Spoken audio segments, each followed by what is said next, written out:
Yeah, you're welcome to this lecture. And in our last lecture, we were talking about the importance of literature as a text that has actually intersected, all forms of realities that we know within our experience of humanity. And literature as a text has always been very vital, fundamental in human relations, human productions, and human futures. Today, we want to look at the intricacies of the text. By text, we are talking about a wide idea of a forum or an object that allows communication, an object that has communicative value and also has a very high potential of reception by several audiences. So along that line, we may talk about the literary text. We can talk about cultural text. For example,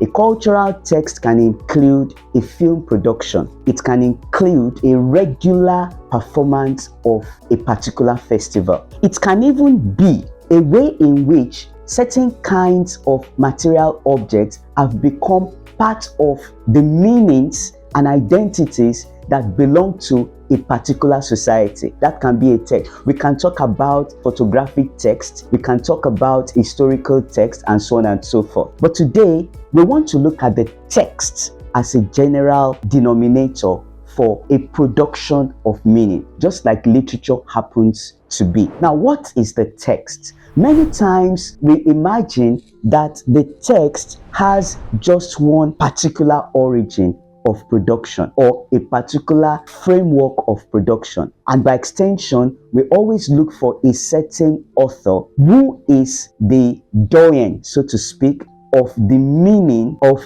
that text, of the structuration of that text, and then that author, to a very great extent, by a number of audiences, is seen as the producer of a particular work. For example, if we ask for the author of Things Fall Apart, everybody will know that this is Chinua Achebe. If we talk about the author of The Tempest, we can always refer to a certain William Shakespeare. And in our own thinking, we imagine that this particular individual has the monopoly of the meaning of everything that constitutes that particular production, which we somehow often refer to as his or her work. But courtesy of post-structural intervention, we'll refer to some of our videos we made some time past within this channel. For example, it would be nice to listen to the lectures on structuralism and post-structuralism. Just go through the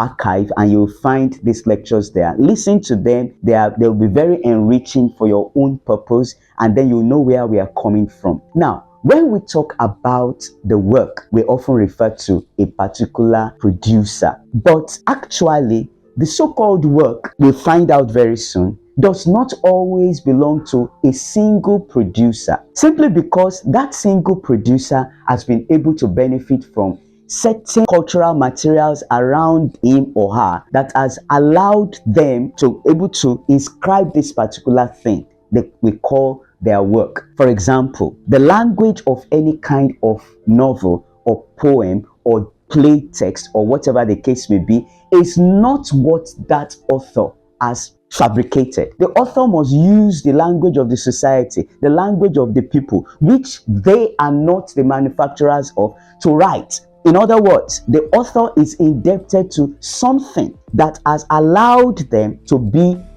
the channel of the writing of this text. And also, authors belong to societies. They will always write in relation to human experiences, human assumptions, identities, imaginations, and so on and so forth. Meaning that an author never really writes a fiction that is not known within a society because they benefit from the society. And then also, there are texts that somehow, the moment you encounter them, you are able to find shades, memories, semblances, or deposits of certain other texts working within them. For example, you might have heard things like, oh, this author writes like so and so.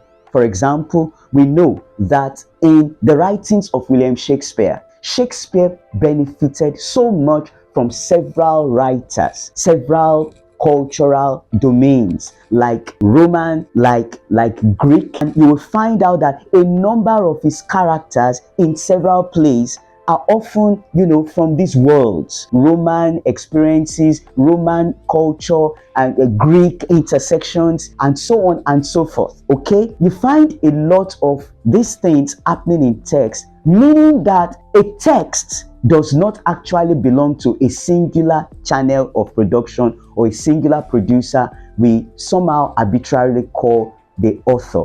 And therefore, the work, so to speak, like we have found out in our earlier discussions around this area, will be properly well designated as the text, meaning that it is an interweaving of a number of things, a number of identities, a number of aesthetics, a number of artistic productions coming from so many kinds of producers, cultures, worlds, authors that have either apparently very so much in an hidden form replicated in what we are handling. And along that line, we want to talk about the intricacies of a text. The fact that just like post-structuralist, thinkers like Roland Barthes, Michel Foucault, Jacques Derrida, Julia Kristeva, Gerard Genette, and so many others have postulated. And then we want to look at some of these things about what we mean by the text. The text is always a reflection of its textuality.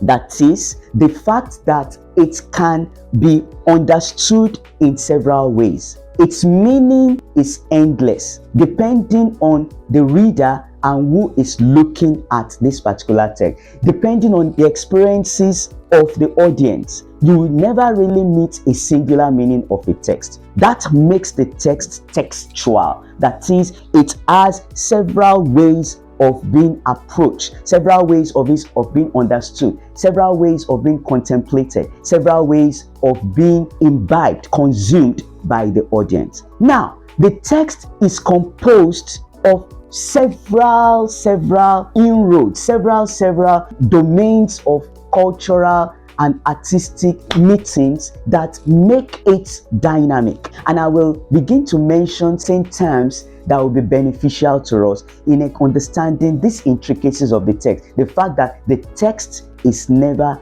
ever singular. It's always a fluid phenomenon that can be approached in several ways. Number one, what are some of the things we want to talk about the making of the text or things around this text? Now we want to talk about, number one, we want to talk about the fact that it is a domain in which we have what we call the hypotext. What is an hypotext? An hypotext is a particular element, a particular substance, a particular text, a particular inclusion in that text that allows the text to build itself. A hypotext is a particular artistic, cultural phenomenon that the text benefits from in its own realization. For example, when we look at certain aspects of some plays, we'll find out that they are actually indebted to certain kind of contributions from other texts. For example, if we are looking at Christopher Marlowe's Dr. Faustus, we can say that to a very great extent, Christopher Marlowe, Dr. Faustus benefits a lot from the Bible and Christian hermeneutics. It benefits a lot from Christian lifestyle, biblical assumptions of society and propriety. We can see that there. If we look at William Shakespeare's, a number of his plays, we find survivals of Latin, Roman, texts that Shakespeare benefits from to make up what he has written. Those elements are called hypotext. The hypotext also, like for example, you discover that in Things Fall Apart by Chinua Achebe, to a very great extent, indebted to W.B. Yeats' poem, the modern poem entitled The Second Coming. In fact, the phrase "things fall apart" was actually lifted from that poem by W.B. Yeats by Chinua Achebe, meaning that the second coming is a hypotext, a text that has influenced another text which is now things fall apart. That's the hypotext. Now, we have another term in relation to the text, which we call the hypertext. What is the hypertext? The hypertext is the text that gets produced by the donations, the contributions, the inputs of several hypotexts. For example, we've just talked about things fall apart, and we've talked about William Shakespeare, that he benefited from,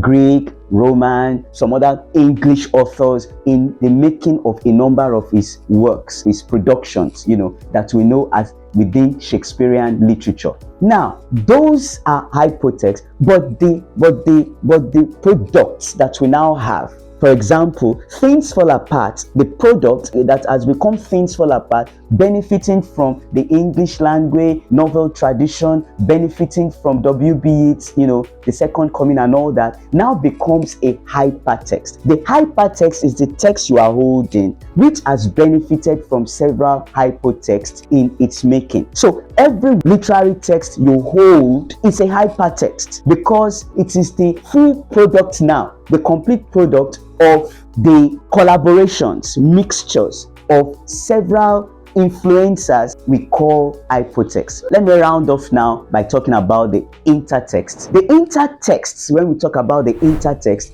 we are talking about that text, the hypertext, which is not just a singular production. It has so many things within it that we can dismember and collate together to make it what it is. So the intertext is a way of talking about how a text is a beneficiary of several sources, several cultural, linguistic, historical sources that make it text, that makes it a textual production, meaning that the intertext is a way of opening up the fact that texts have several fluidities in the terms of being recognized, in the terms of how they give several kinds of meanings, in the way in which they could be variously interpreted by various critics, various traditions, various writers in relation to how they want to perceive the certain piece of information within that text. That's why you can approach